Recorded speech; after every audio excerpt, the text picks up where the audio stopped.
Hey guys, welcome to another episode of Let's Talk with Crystal K.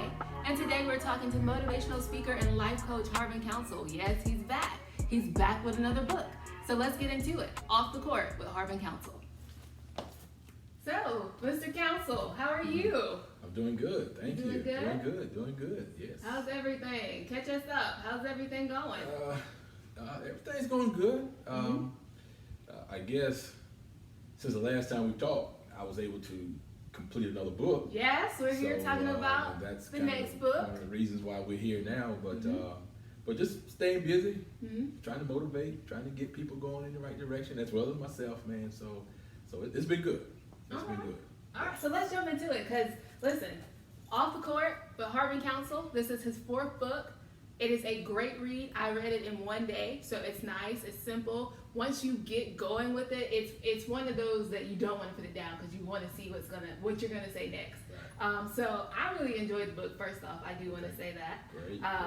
So I really want to jump into it, because the first page, no lie, the first page is what caught me with the introduction. And I just want to read a little bit of that. Is that okay? Great. All right, so it says, introduction. The journey to discovering why I was born seems like a direct path as I recount certain events in my life. But I must admit that there were times where it didn't feel that way. I had to learn that there was a message in the mess, and when facing adversity, to be grateful and look for a message. Mastering the ability to look beyond what is and focus on what is to come is not easy. Much like the story of Peter, who walked on water until he was distracted by the wind and the rain, I believe focus requires certain disciplines and intentional actions to achieve extraordinary things. Focus was necessary for Peter back then and imperative for us today. I don't think living a full life requires extraordinary people, but I think it requires ordinary people willing to do something extra. It doesn't matter that Peter began to sink. It only matters that he was brave enough to leave the safety of the boat. As I deconstruct my journey of successfully identifying my gift, I realized that I had to leave the comforts of the boat. A ball and a hoop is all I needed on the court to give me the tools I needed to impact my life off the court. This right here, that right there, it already let me know what I was about to get into. And we're not going to give away the whole book, because I want people definitely to go get the book, because you're going to want to read it. Right. But I really, there's a whole bunch in there that I want us to break down and dissect. So first, discovering why I was born. So when did you know and understand that we all have a purpose? Because I feel like before you can even before you even know that, hey, we were all born for something, to discover the purpose or the gift that you have to know that we're all born for something. So when did you know, like, hey, we all have something in us, and how to get it out? Yeah.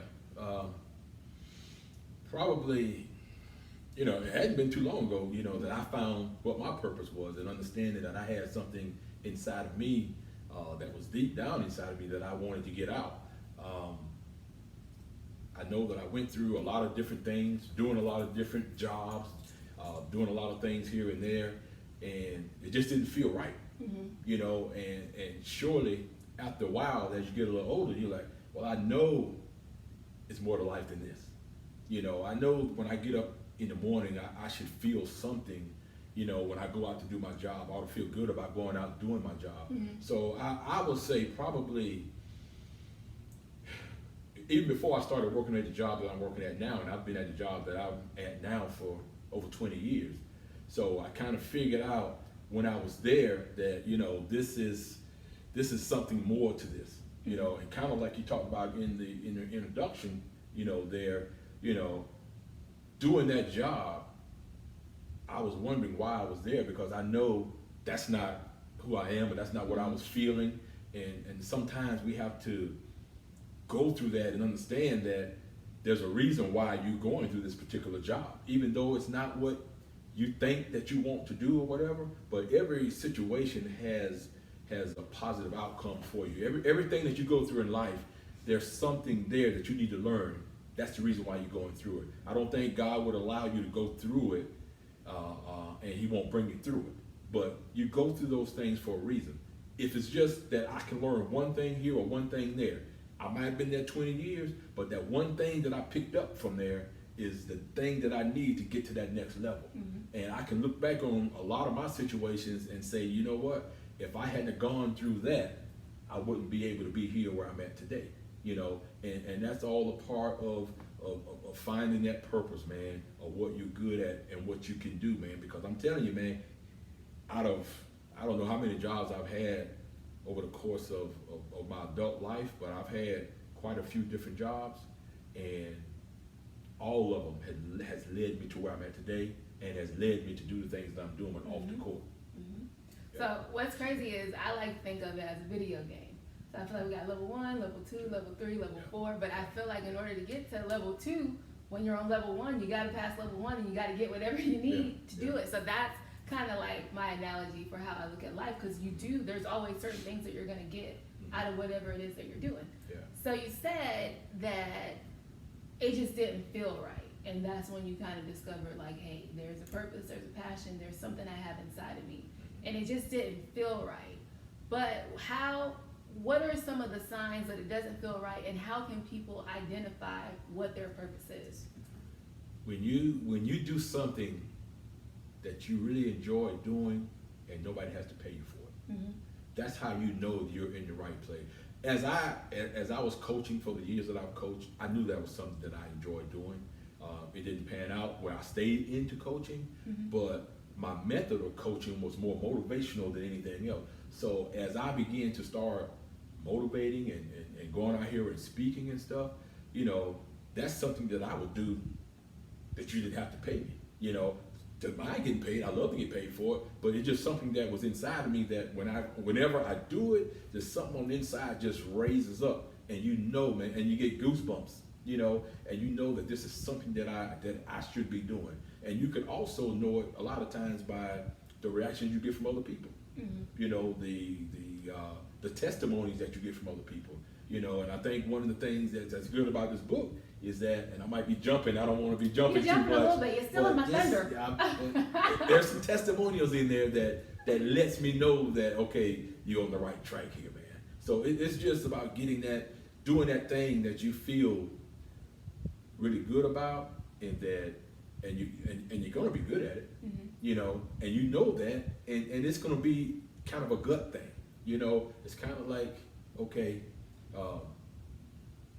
this is exactly what I enjoy doing. Because you know what? When I get up in the morning, I don't mind getting up in the morning. Most people today hate to get up, hate to go to their jobs, you know, because that's not what God has placed inside of them to do. And we've all got a gift and a talent that God has blessed us with. And the biggest thing we got to do is we got to find what that is. And I like to ask people, what's your why? You know, and whenever you can understand what your why is, that's usually what your purpose is. When you understand what that why is, man, why did I get up this morning? You know, why am I doing the things that I'm doing? Why am I working this job that I'm on? You know, and when you understand that, then you're going to get into that purpose where, okay, now I know this is what I'm doing and it's making a difference, man. So step number 1, okay, knowing your why. Okay, so also in the introduction, you said, I don't think living a full life requires extraordinary people. I think it requires ordinary people willing to do something extra. You know what? And that's true in life. And I like to talk about basketball, if I could, just using that analogy. The best talented team doesn't always win. The team that come together and do the extra is a team that's going to win. You can have 5 guys on the team and they all got great talent, they got great ability, or whatever the situation is, and you put them up against other people and you think they could never lose. But when you got those everyday people, everyday normal people that's going out here, running the extra laps, running the extra sprints, putting the work in the weight room, you know, when it gets to a game, you know, they're going to be the ones that's going to be successful because they did the extra. You know, you did the extra. And if you want to be successful, you got to do the extra stuff, man. You know, if you just going to sit down and just be on the couch and think everything's going to happen for you, no, it's not going to happen. You know, and I always talk about this thing about being a gimper, man.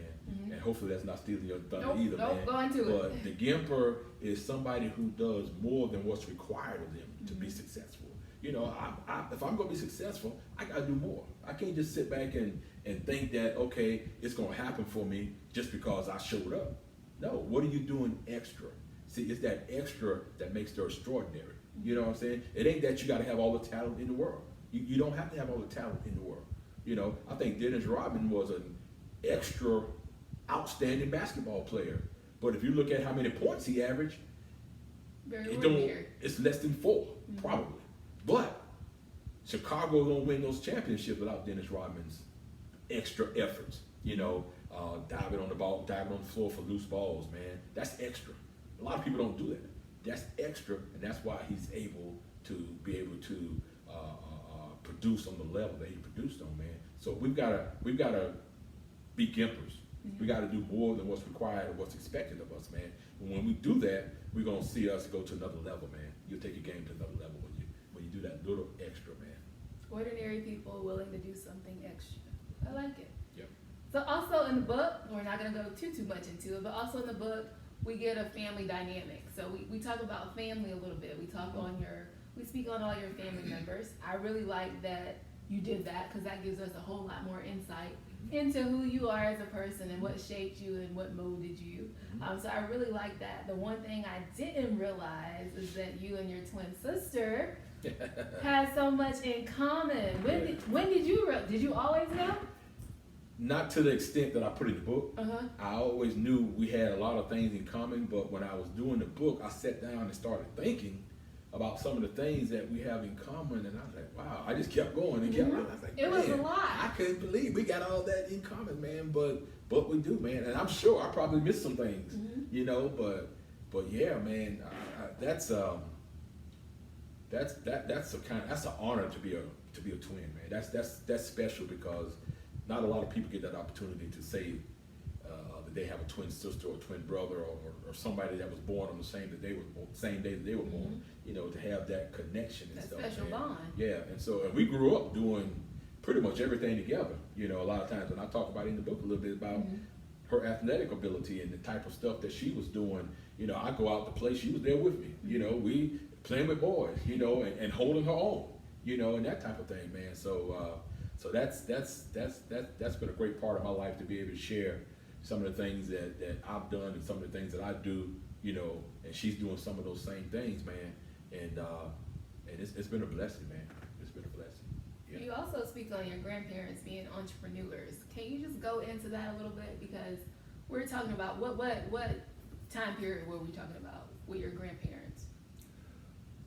Ooh, this would probably maybe the late 60s, early 70s that I can recall.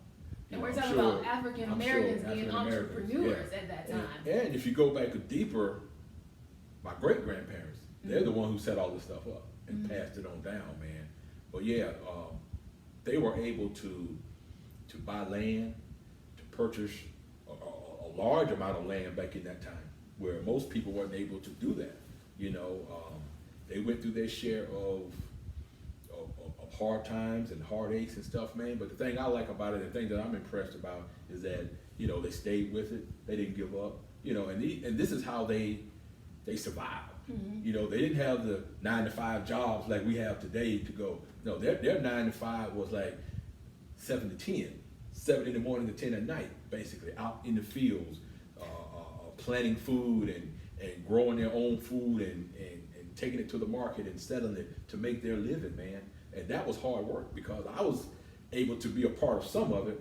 And thank God I didn't come back in that day, because I don't know if I'd have made it, man. And that's why I got a lot of respect for those people back then, man, because that was hard work. And they did it religiously, you know, and didn't think twice about it because that's the way it was back then. And that's their livelihood. And they know they had to do this in order to survive, man. And but just thinking about them and the entrepreneurial mindset that they had back then, you know, and as I look back at it today, man, I'm like, shoot, man, if they could have done that back then, what excuse do we have? You know, we've got everything in the world at our fingertips now.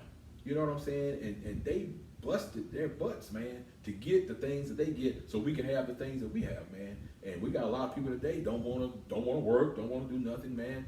that have that sense of entitlement where they want to sit back and think it's all going to be given to them and that type of thing. So, but no, I got a lot of respect for them and what they've done, man. And I saw my mama come through that, and strong lady, you know, raising all of us like she did pretty much by herself, man. And she was an entrepreneur herself, man, because she had her own sewing thing where she made clothes for everybody in the community. You know, I mean, they paid her for it and stuff, man, but she would go work her 9 to 3 job or 7 to 3 job and come home and get on the sewing machine and start making clothes for other people, man. You know, people were in and out of the house all the time, man. You know, Josephine home, you know, I came to pick up you or whatever, man. And, you know, and they came in, she did her business, handled her business, and kept it going, man. And that's how we were able to survive. You know, growing up without a father, that's how we were able to survive, man. And I think that entrepreneurship goes back to my grandparents and my great-grandparents, man. Yep. It's kind of like they instilled really good values in you that you passed down to us. So taking initiative, hard working, the value of hard work from you. Pretty good stuff. Yeah. Pretty good stuff. Yeah. I also want to go on to talk about you and your wife, my mother. Your mother. So in there, you give us a little snippet. You said that you guys dated for 3 months before getting married. And then you say, neither of us knew what we were getting into, but we made an unconscious decision to be committed to the journey. Can you just speak on that a little bit? Well, you know what? You know, growing up, I was never around somebody that was married, that stayed married, that was a good role model to watch. I kind of had just the opposite. And your mother growing up didn't really have that role model, you know, to tell her what marriage was all about. But I just knew that I know that, you know, and once I'm committed to doing something, I'm committed to doing it. You know what I'm saying? I know what you're saying. So and we got married relatively quick. 3 months.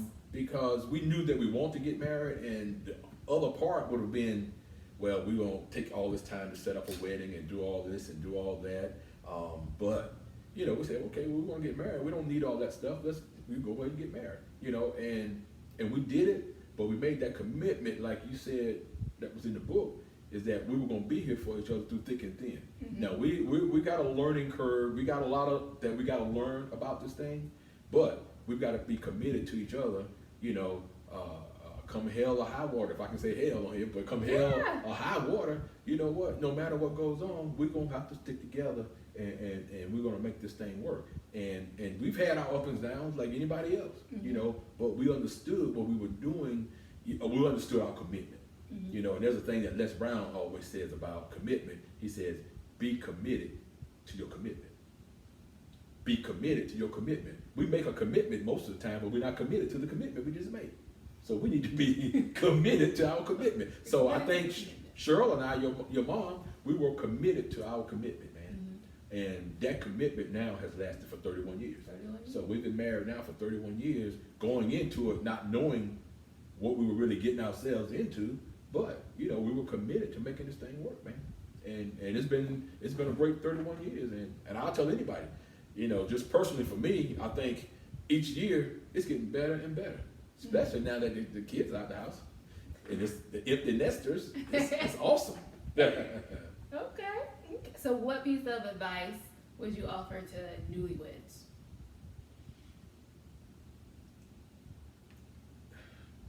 Communicate. Communicate. Because you don't want somebody thinking something. You know, if I did something, tell me I did it. If you did something, I need to tell you that you did it. I can't sit back and just, you know, keep it in me and let it fester down on the inside and get in again, and then on day 3 I blow up. Yeah. And the other person has no idea why you blowing up.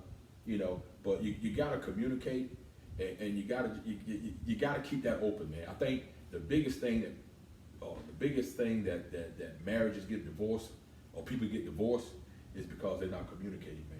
You got to communicate with each other. So the best advice I can give somebody that's getting into a relationship or in a relationship or thinking about getting married, you know, communicate with each other, man. And understand that you're two people that's bringing two different things to the table. And you got to make those things work. You know, and I got to know what your needs are. You need to know what my needs are. You know, and I'm about to get into it now, but you know, there's 3 things a woman needs, and there's 3 things a man needs. And when you understand and can identify those needs, you're not gonna have a problem. You know, it's gonna take some sacrifice, but at least I know what your need is. You know, Find out and what you those know what I 3 need. things are next time, okay? Because we're gonna do this again. Yeah, I'll be glad to talk about it. I'll be glad to talk about it. All right. So earlier we were talking about Dennis Rodman and going the extra mile. So we always like to use basketball, as an example and as a reference. So I wanted to ask you, with the title being Off the Court, of course we know you're a phenomenal basketball player. Of course, Yeah. everybody know that. We know that. So what tools did basketball teach you that you're still applying today? Ooh, great question. Probably discipline. Discipline. Okay. Discipline is probably the most important thing that basketball taught me. Discipline from the standpoint that when I was in college, man, everything we did was on schedule. Mm-hmm. So I didn't have time to be, especially during the season. Now when the season was over with, you had a little bit more downtime. But during the season, you had to be here at a certain time. You had to be here at a certain time. You had to be there. You know, I can remember we had to eat breakfast every morning. You know, now if I got a 12 o'clock class, that's my first class of the day. I don't want to get up and go eat breakfast. you know what I'm saying? I want to lay in the bed a little bit longer, especially if it's basketball season and you've been practicing and study halls and all the other stuff, man. So we had a sign-in sheet where we had to go eat breakfast every morning. Mm-hmm. You know, and if you didn't go, what time was it? Well, it ended. I think breakfast ended at 10:30, 11 o'clock. But you had to go eat breakfast every day, and you had to sign in. And if you missed your appointment and did not go, you had a 6 o'clock wake up, 3-mile run. And that was for everything. You know, we had study hall, you had to be on time, practice, you had to be on time, any type of meetings, we had to be on time. And I was late one time out of 4 years. I was late, and I had to run 3 miles at 6 o'clock in the morning. And that taught me a lesson, and I never had to run again for being late or tardy for anything. And so if you knew me in my life now, I'm an early person. Never late for nothing. I'm not ever late for anything. I always fuss with my wife because she's always trying to make me late for stuff. But I'm an early riser. I like to be on time. And all that stuff goes back Wait. to my What's your days. definition of on time? My definition of on time, if I'm going to speak somewhere and the speaking invited me and said, 5 o'clock is when I need you there. You know, so 4:30, I'll be in the parking lot, twiddling my thumbs, waiting. You know what I'm saying? Because if you're traveling, all kind of stuff could happen. Mm-hmm. You could get a flat tire, car break, or whatever situation may be. All right. But if I'm the type of person that's responsible, and if I give you my commitment that I'm going to be there, then I'm not going to let a flat tire or something stop me from being there, because I can always leave home a little bit earlier, to make sure I get there. It's best to be there early, than to not be there at all or to come late. Mm-hmm. You can't go wrong being there early. You can't go wrong, man. So, but probably the biggest thing was discipline, man. Discipline. When I put my mind to do something, I'm real disciplined about it, and I usually get it done, man. And it goes back to, to what I learned in college, man. Thank you for that example. That's it. That is it. So, you've been playing basketball all your life, right? Mm-hmm. So did you ever really think that there would come a time when basketball wouldn't be there, or did you think about when basketball is not there, what you would do off the court? No. I should have, but like everybody, from high school to college or whatever, at the end of it, everybody's looking, I love to play pro ball or whatever, man. Mm-hmm. But it doesn't work out for everybody. Certainly in my case, probably as I got closer to the end of my college days, I thought about it, but I knew, even from the standpoint of going overseas or whatever, after I had those 2 knee surgeries, I kind of saw the writing on the wall. But even knowing that I wasn't going to do that once I graduated, I really had no idea what I was going to do, Crystal, mm-hmm. to be honest with you. And that's a part of just, I was just out there floating around, man, just going from job to this job to that job because didn't know what my purpose was. Didn't know what my purpose was. And as I look back on those things now, I saw where every job that I went through and to, prepared me for the next job. Mm-hmm. And each job prepares you for the next job. But I wish I had a clearer vision about what I wanted to do when I left there, but I didn't. I didn't have a clear vision about what I wanted to do, where I wanted to go, and that type of thing, man. So it was just all left up to chance, man, and just hopefully you'll land someplace where it's good, man. But that's how that ended up. So what's one thing that yourself now would have told your 22, 23-year-old self back then? Knowing what you know now, what would Harvin now tell Harvin back then? Save your money. Save your money. Save Okay. your money. Because there's always going to be a rainy day. Learning that habit of saving. And it's not so much, and I want to say this to people out there listening, man, it's not so much as how much you save, but people that save, it's a habit. If it's just $5, every time you get paid, and you start doing that, it becomes a habit. And so now, when you get to a point where you can up that $5 to $10, and then you take it to $100, the mindset is still the same. Now you're not gonna get caught out there if you lose your job. Oh, what am I gonna do now? Well, I'm prepared because I was saving my money. You know what I'm saying? When you do that, it's gonna make all the difference in the world. But if something happens and you need some assistance, Mm-hmm. Now what are you gonna do? All right, but I'm just saying for me, learning how to save money back then. I mean, because I've had several good jobs, but I saved nothing. I spent it as fast as I can get it. I've had nice cars. I've had a nice, bachelor pads when I was coming through, real nice. But I saved nothing. You know what I'm saying? I saved nothing, and that hurt me down the road because when I needed it the most, I didn't have anything. Mm-hmm. So I'll tell anybody today, especially 22, 23, if you're just getting out of college, save something because you're going to need it later on down the road, man. Okay. Mm-hmm. And that also kind of goes back to your discipline thing. Yeah. Being disciplined, saving that money, and not spending everything that you make. So. Yeah, because we everybody want to keep up with the Joneses a lot of times, man. You can't keep up with the Joneses. Who are the Joneses? You don't even know who they are, man. Have you ever seen them? But you let them spend. They making you spend your money on something. Well, you ain't even ever seen the Joneses, man.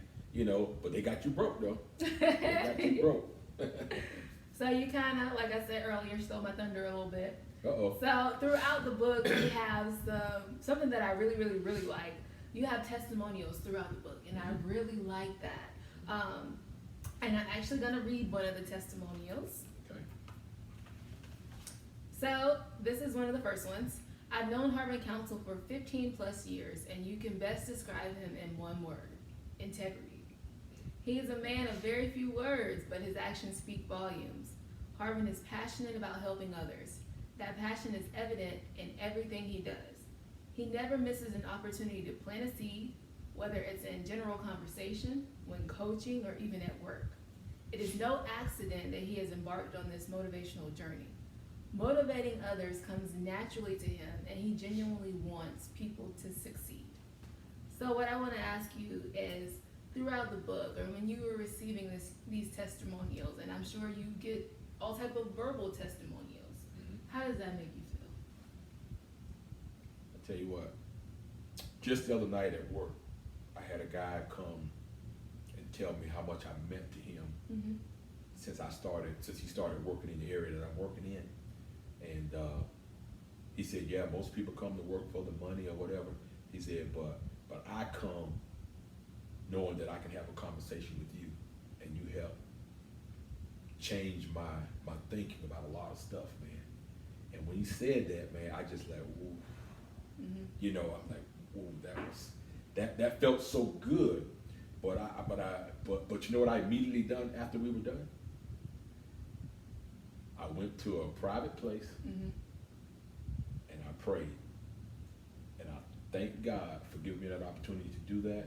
But I never want something like that or any testimonials to go to my head to make me think that I'm more than what I really am. You know, because that's what I was sent here to do. I'm here to make a difference at a time to make a difference with people who make a difference. That's what I'm here for. That's my purpose. That's my calling. You know what I'm saying? And I understand that. And I don't ever want what somebody say or what they write about me that's positive to ever interrupt my path of continuing to help people and continue to bless people, man. So I have to thank God for him giving me that ability to do that, because now I'm taking the onus off of me and I'm giving it back to who started it in the beginning, man. And that way I can stay in my lane. Dang, that was deep. That was deep. Thank you. I like that. I like that. Yeah. Okay. Okay. Well, this is book number 4. Boom, boom, boom. Book number 4. Mm-hmm. 4, Dad. 4. This is number 4. You know what's funny, man? Because writing books, Mm-hmm. that, you know, I always talk about it. That is the last thing in the world. At the point, I didn't like reading, man. You're talking about writing a book. And then all of a sudden, you know, after that first one, man, then stuff just started coming and coming and coming. And I always say that it's going to be the last one. Mm-hmm. I said that about the last one. And I'm going to say it about this one. I don't know. It may not be. It may be. I don't know. But however God gives it to me, then that's what I'll do, man. But if there's another one to come, you know, I'll do it. But if it's not, I've been blessed to have these 4, man. And I think they have helped some people. And that's the whole purpose behind it, man. Can you give me the staircase quote that I think is very fitting right now? The staircase. That's Dr. Martin Luther King. You put me on You the don't spot. have to see the first. You don't have to see the first step in the staircase to take that step. Because if you had to see it, then what's the use of trying to have faith? Mm-hmm. You know, faith is the substance of things hoped for, the evidence of things not seen yet. That's why you got to take that step. You know, you got to take that step.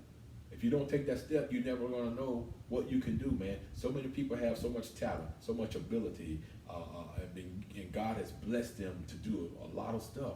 But we're sitting down on it. We won't get up off of it and just try it, man. You know what? These lights wouldn't be on right now if somebody hadn't have taken a step of faith and believed that they could have those lights on, man. You know, you got to step out on faith, man. The people that step out on faith, those are the people. Now, you might fall a couple of times. That's okay. Get up.